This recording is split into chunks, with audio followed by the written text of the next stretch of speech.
I've really appreciated Sensei's talks the last couple of weeks. We've been talking about the koan of inadequacy and then self-clinging. And so I thought I would continue on the theme of working with self a little bit. And tonight I'm going to talk about being naked. And I promise I won't actually disrobe in the physical sense, though I do hope to, be exposed a little bit here in a good way.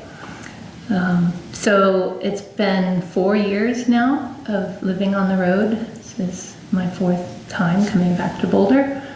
And last year, as some of you might remember, I brought in a whole bunch of friends. I brought in a whole room full of rocks and sticks and bones and everything from my travels. This year, I just brought 2. So I need a little bit less support. And this is one of my favorite rocks. This is from the Pacific Ocean. And this stick is from Death Valley. It's a really cool, super hooked. We're gonna leave it. Oh, there it goes. But it's like a rope that just turns all the way around. And then it's also a snake and all kinds of things. So I'll give you this. I traveled to a lot of places again this year. Some I'd been before, but many new. And I'm just going to share one with you tonight. In Southern California, there's a place called the Salton Sea. And I'm always amazed how few people have heard of it. I hadn't until I traveled to the area, but it's a super interesting place. It essentially is an inland sea that was formed when there was kind of an offshoot from the Colorado River at one time, like back in the 30s, that ended up filling this massive basin. It's like 13 miles wide and some 35 miles long, and it just filled with water. And it became a big resort town for a little while that like Frank Sinatra and others would come from Palm Springs and water ski, and there were these little beach towns. Except they plugged the sludge of water, and so it's just been evaporating ever since. And it's becoming now, it's a dying sea. It's about 236 feet below sea level, so it's not as low as a point in Death Valley, but it's almost that. And the waters are receding by 3 feet every year. So there's these kind of massive beaches now from where there were boat ramps and docks and everything before you get to the water. And with that evaporation, the sea has become really overly salinated. It's twice as much salt as the ocean at this point. And combined with that and then agricultural pesticide runoff from Mecca Valley, where there are all these date farms just north of there, the water is toxic. You can't go in it. You can't, in fact, there's signs everywhere, don't even touch it. Like if you walk out too close, it gets kind of spongy because again, it's receding. And at times I would get the water on my feet and I would, go hose it off. And there's very little that can live there. Interestingly enough, the birds can drink the water. I just learned this, that they have this salt gland in their beaks that serves as a water filter, and it filters out the salt, and it like drips and drains out of their beak. And so the Salton Sea is this world-renowned bird sanctuary. So it's just filled with the most amazing birds. There's a wildlife refuge at the southern end, and birds all along the shore and throughout the day. And it's, I think, one of the major points of migration along the Pacific flyway for the birds. And it's just stunning. It's just beautiful. Partly because there's no watercraft, there's nothing, it's just serene as can be. But it's dying at the same time. The beach, which stretches for miles, as I said, and it's quite a far, multiple football fields to get out there, is just barnacles. and bones. I'm going to share some images here of all the dead fish. And so it's one of the more sublime places I've ever been, because this life and death is just, completely there, exposed, present. So,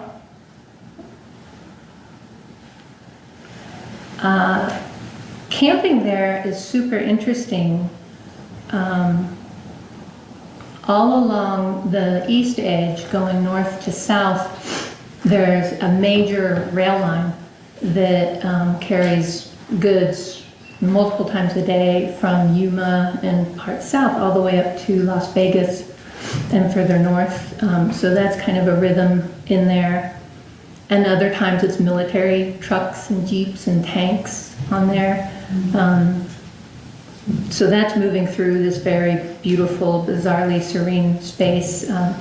But otherwise, the only people who come there are nomads and artists and misfits. I check all the boxes. So I fit right in. There are some border patrol agents, and there is a tribal community that lives in Mecca, which is again on the north side of town, but they don't come to the sea itself. Everyone else is just passing through. And usually when I camp there, I'm the only one there. Sometimes maybe someone will come for a night or two, but not for extended time. At sunset,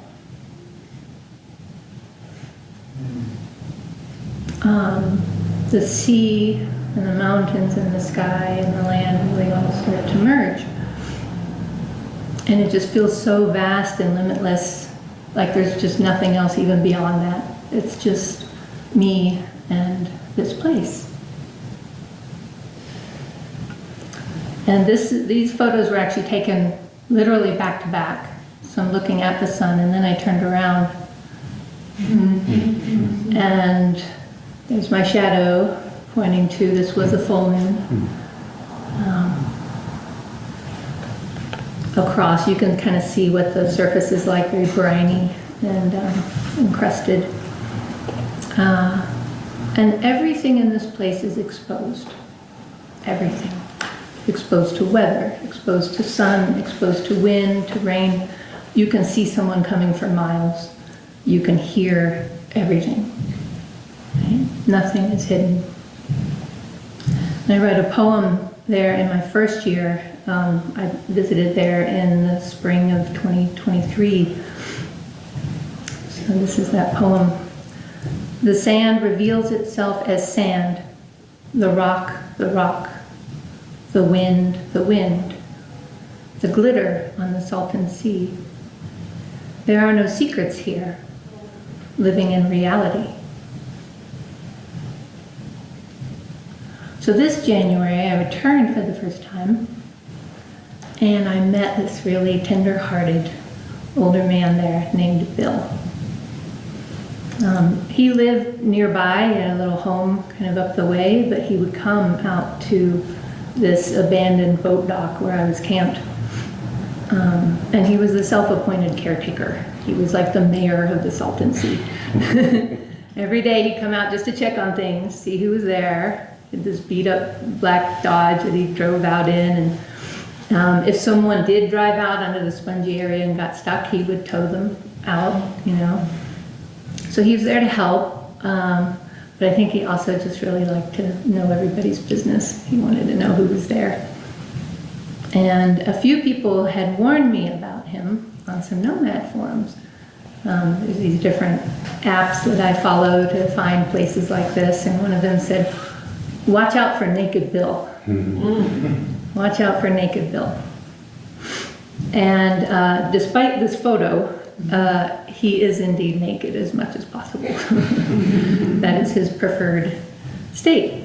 And we spent a good amount of time together. I was camped there for a few weeks, and I will tell you, he gave me permission to share his photos and his story. Bill grew up in the Salton Sea area, and back when it was more a thriving resort destination and you could get in the water, he and his brothers used to water ski across the 13-mile width to pick up groceries at the town across the way and then bring them back. And then in his later life, he got married and he ended up moving to Oregon with his family, and he got work in the forest there. And 13 years ago, everything changed. While Bill was away one day, his wife sadly lit their house on fire and killed herself. And he told me he'll never forget getting that call and that there wasn't even a body left to identify. So Bill came back to the Salton Sea area, and he spent the next 10 years hiding from everything, mostly on fentanyl and oxy.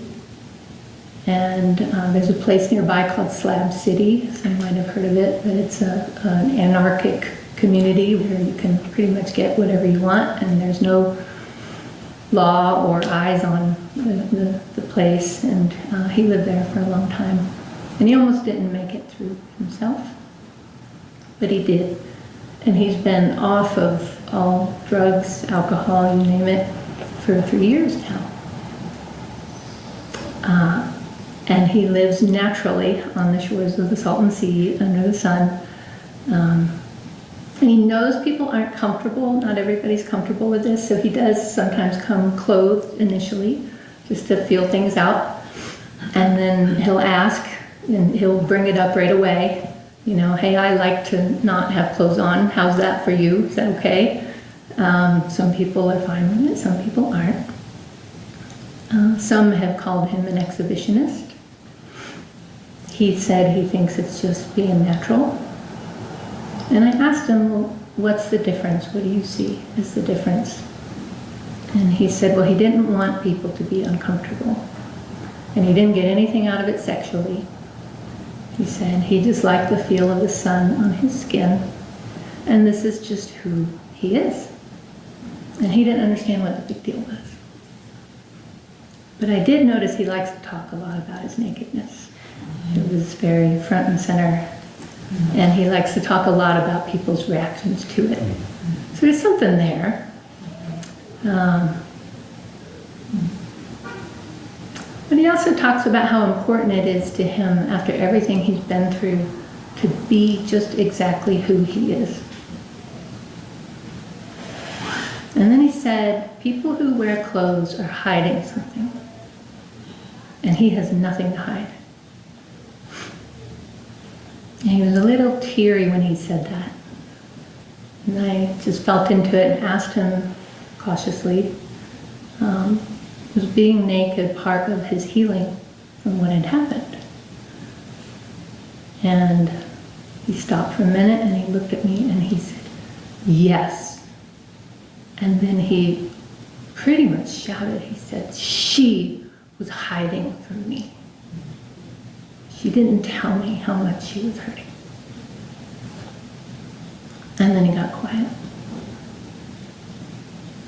And we sat together and we watched the light fade on the horizon. We spent time together every day while I was there. Bill would come each morning, his diesel engine waking me up, rumbling, as he pulled up next to the elephant. Just like that, he would pull right in behind him. Miko and Thomas would be like, and he'd wave good morning, and we would sit talking over coffee. He would be bare-bottomed on his plastic chair, all wrinkly, and I would be clothed, but also wrinkly, and I'd be squatting on the rocks. And Miko and Thomas got used to him coming, and he loved to say hello to them.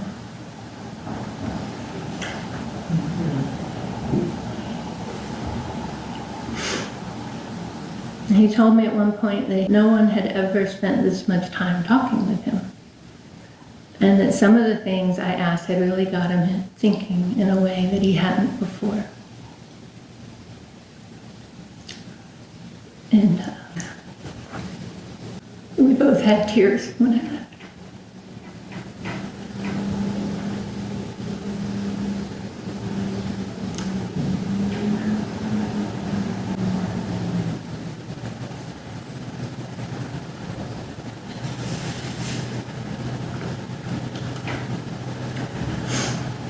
I've spent a lot of time protecting myself.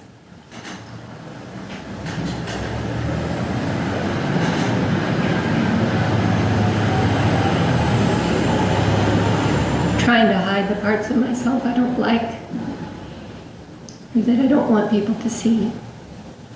We all do. And yet we all long, so long, at least I do, to be seen. Though usually just the parts we want to be seen. When I was in my 20s, a friend asked me if I would pose nude for an art school thesis project he was working on. And I felt safe with him, so I agreed. It was still super awkward. But he did a good job of helping me feel a little more at ease, including having his wife there in the room with us. He gave me a copy of his written thesis after it was done, had photographs of the piece and his writing. And what he had created is he printed these photographs out in 24-inch by 24-inch squares and then put them on a block, like a box, 24 by 24 by 24, and assembled naked me and in this set of boxes from all these 4 views stacked one on top of the other. He did this with some other people's images too, and he wrote about all the people he had photographed for the project. In the section on me, he wrote, "I'm surprised at her body. Her breasts hang with more sag than I anticipated. There's a scar on her belly and wrinkles in her flesh." And I felt exposed, seen. How odd it was to look at myself through someone else's eyes. And the truth is, people do see us. Sometimes much more than we see ourselves. But we like to pretend they don't. I have a nervous system that tends to get super activated. I'm pretty aware that's fairly obvious to the people that know me and see me in some cases. But maybe with others, I look like I'm mostly at ease. I feel very afraid of talking in public and of being close to other people and of doing things wrong. Once with my therapist, we did this exercise to figure out, like, what is the safe distance where my nervous system would relax from another person? And it turned out to be 18 feet. So right now, you all are way too close. I was going to ask if we could get You're closer. good. I guess I won't. This was 14 years ago. That distance has improved a lot. But it was kind of astonishing because I could just feel it in my body. And to realize, I've been going through my whole life not knowing, knowing how activated I was, but not knowing what was doing that. And just very hard to go through life more than 18 feet away from every human being. But I've spent a lot of energy trying to pretend otherwise, trying to look like I'm good. But there's some interesting studies that track like the facial and physiological responses when mothers attempt to actively suppress, like, for example, their frustration or their anger when their baby cries. When they try to suppress it, it actually heightens the activation.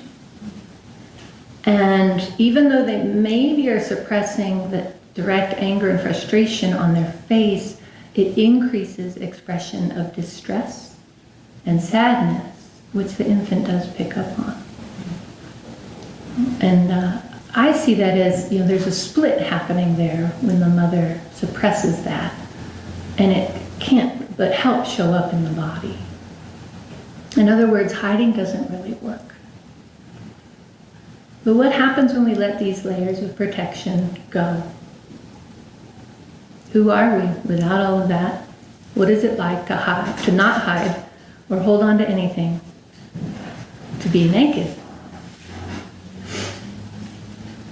In our three treasures practice yesterday, Sensei spoke about the three treasures of Buddha, Dharma, and Sangha, and how they are a refuge we can give ourselves over to them unreservedly.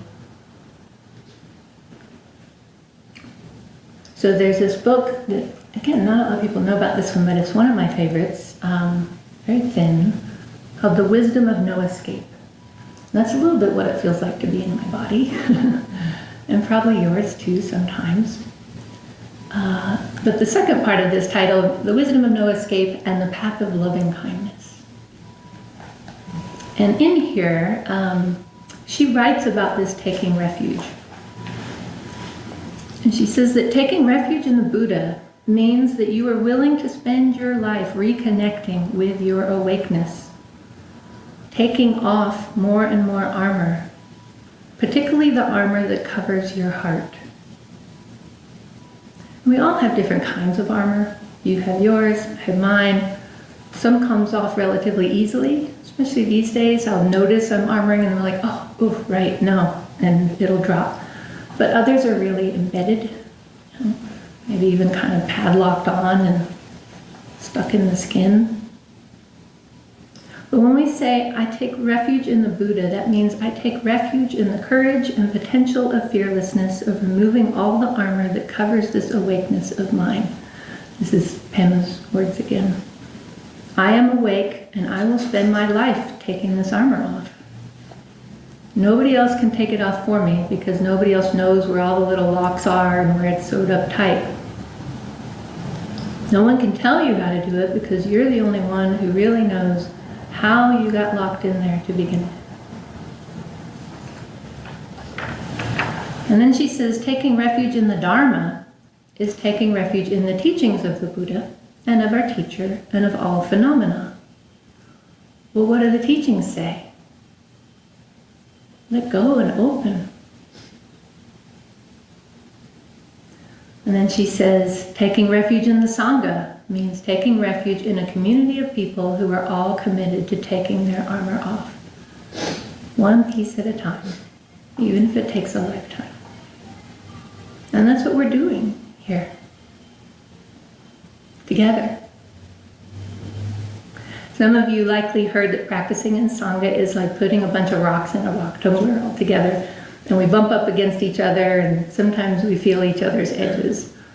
But eventually we polish each other until we're smooth, or in other terms, until we're more self-aware, kinder, gentler, more humble, more authentic, more accepting.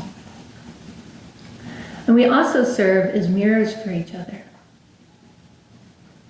Just recently, I had someone very bravely tell me that they felt they had been really vulnerable with me at times, but that I hadn't really opened up to them. And they invited me to take that piece of armor off. And I did. And it was wonderful for both of us to be in that openness together. This is healing. This is making whole. I wish it for everyone. But it's only in relationship where I really learn where my edges are, where I'm still protecting myself. How intimate it is, how brave that we choose to be here, to be seen by each other.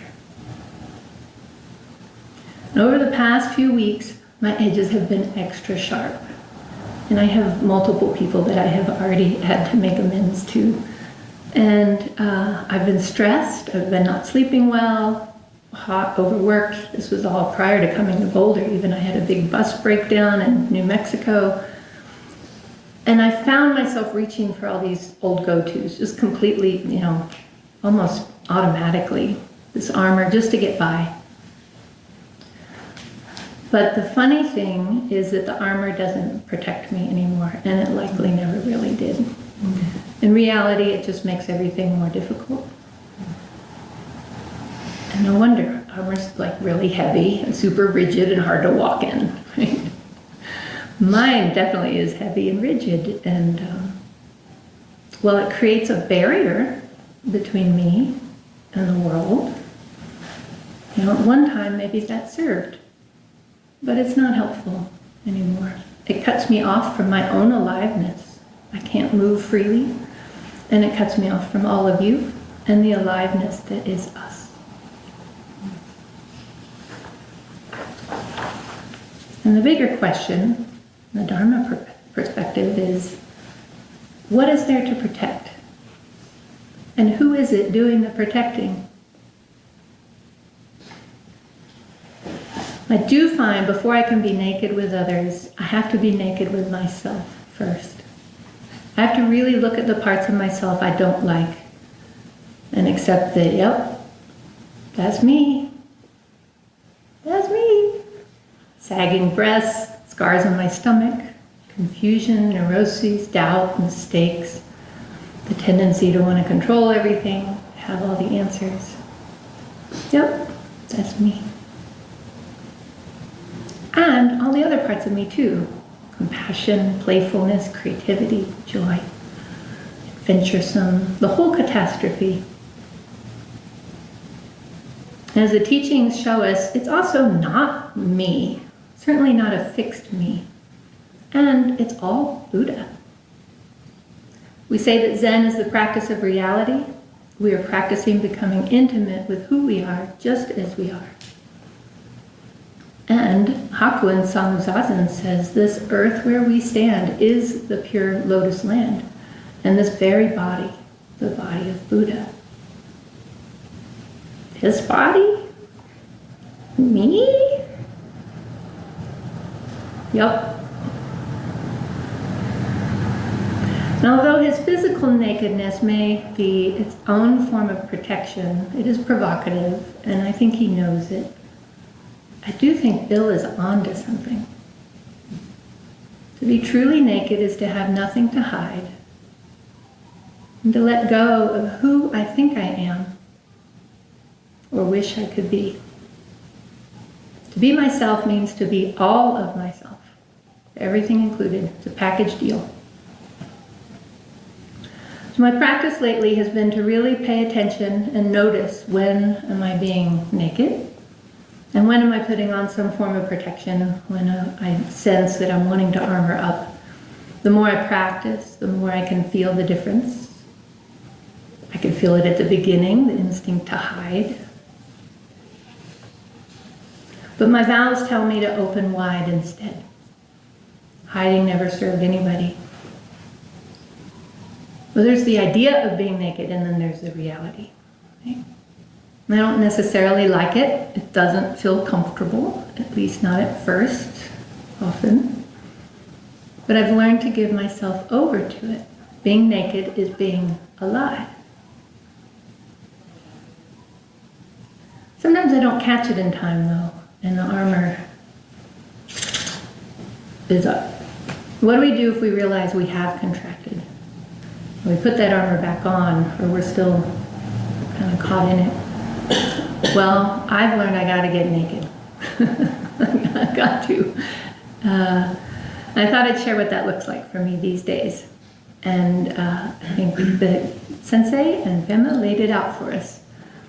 I take refuge in the Buddha. I reconnect with my awakeness. I remember the unity and truth of things, and I know that nothing is fixed. And I also feel the pain of that separation that my armor created. And I understand the perfection of even this.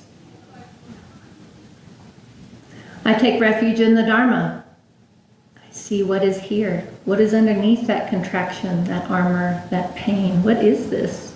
What does it have to show me? I take refuge in the Sangha. Where are things out of joint, out of harmony? What needs attending to? Take care of what is needed without any expectation. This might simply be opening to oneness again, or it might look like making an amends or repair. It might be exposing the parts of myself I feel afraid to share and being vulnerable. So I find it's the three treasures themselves that help us to be naked. I feel this practice is especially important for a practice leader or teacher or anyone in a leadership role or a role with power. One of the most powerful things a person in leadership can do is to be truly vulnerable. To say, I'm sorry, I screwed up. Here's what I'm going to do to try to make things right. No one to protect, nothing to be protected. When we are open, we give permission to others to be open too. I saw a post for Pride Month that said, remember, being visible, being seen to the degree that we are ready to be seen, gives someone else permission to stop hiding too. This will be a lifetime practice for me. I have been deeply conditioned to hide, to protect myself. But I've discovered that I don't have to. Yesterday I was sharing with a friend that I was going to do this talk about being naked. And she shared this wonderful story about her daughter when the daughter was about 7, 8 years old. So my friend, she had 2 daughters, and she would let them be naked as much as they wanted. It was just her and her daughters and at home, and just very open to that. But they knew that when they went to school and went out in the world that, you kind of needed to have clothes on. But she said that as soon as they would get back to the house, they wouldn't even be halfway in the door, and they'd be just taking their clothes off, feeling that freedom.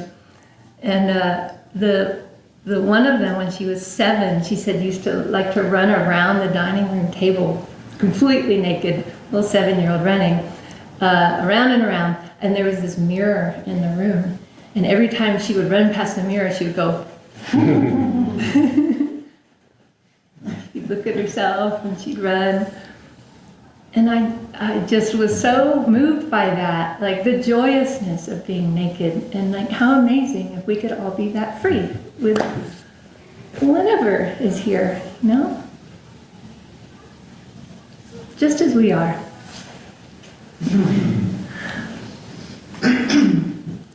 In this book, which we've been working with for a little while over the past year, Becoming Yourself, which is really, I think, another way of saying being naked. Shunryu Suzuki said, when you become yourself, at that moment your practice includes everything, the whole catastrophe. And then he has this really cool chapter in here called Becoming Myself in Buddhist Robes. And I think this feels especially important.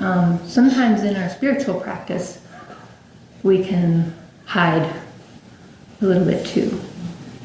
But he says what we call Buddha's robe is just a robe, just the material. It may be silk, linen, or cotton, but when we use it, it's not silk or cotton or linen. It's just Buddha's robe. When this material is just this material, it is not any particular material. It is part of the universe. This is exactly the same as our Zazen practice. When you become just you, that is how your practice includes everything. When we let this material be just this material without saying mine or yours, good or bad, perfect or flawed, then this material is for everyone. Whether it is dirty or clean or beautiful or wrinkly is not the point. Dogen tells of the 3rd ancestor in India who is said to have been born wearing his okesa, which is his priest robe. He was born wearing his okesa. He was born with the robe, so it is not possible for him to take it off. His skin is the robe. No one to protect, nothing to be protected. Sometimes there can be the perception that to be on a path of awakening, everything becomes more and more clear. No more confusion, doubt, uncertainty, or rough edges. But that's not our Zen understanding, though. This social anxiety isn't going anywhere. But I can see it for what it is. And I can learn how to work with it, and I can, most importantly, take good care of it. Suzuki also says that it is our vow as Buddhists to take care of ourselves, to take care of our desires and instincts, to protect, to avoid, to cling, to take care of these and to take care of others' lives too. This is how we take care of the three treasures, how we maintain the precepts, even within our messy human reality where it's impossible. If you become you yourself, he says, and if your practice includes everything, moment after moment, the precepts are already with you. How you keep them is to live in each moment and to be sincere with yourself always. You must be you. That is all. For the benefit of all beings, I hope to wear myself like a loose garment and take it off as often as possible. Letting go of the old ways, stepping forward, stepping up, unafraid, unadorned. The ground is firm, yet always changing. The sky is vast and ever present. Empty-handed, I walk straight ahead. Naked, I stand on my own 2 feet. With Bill. I did blur it.